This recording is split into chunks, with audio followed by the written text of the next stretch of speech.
Who gets the engagement ring if a wedding is called off?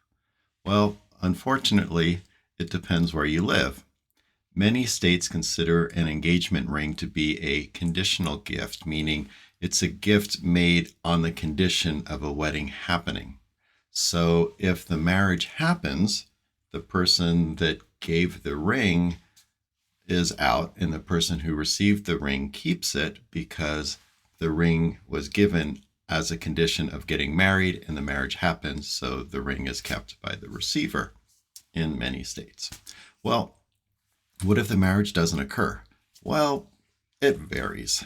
So in some jurisdictions, the courts look at who's in fault, who's at fault for calling off the marriage.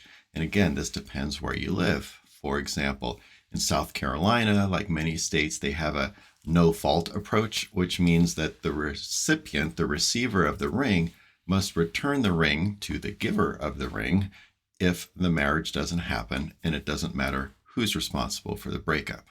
Now, in other states, they look at fault. For example, in Texas, if the person who received the ring ended the engagement, the ring must be returned to the person that gave the ring.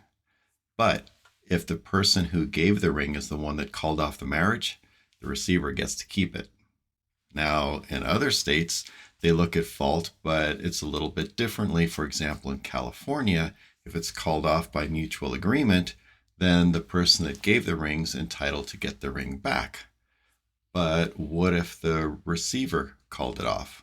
Well, then the receiver has to give it back. But if the giver called it off, then the giver doesn't get it back. So the problem is, do you get your ring back or not? It really depends where you live.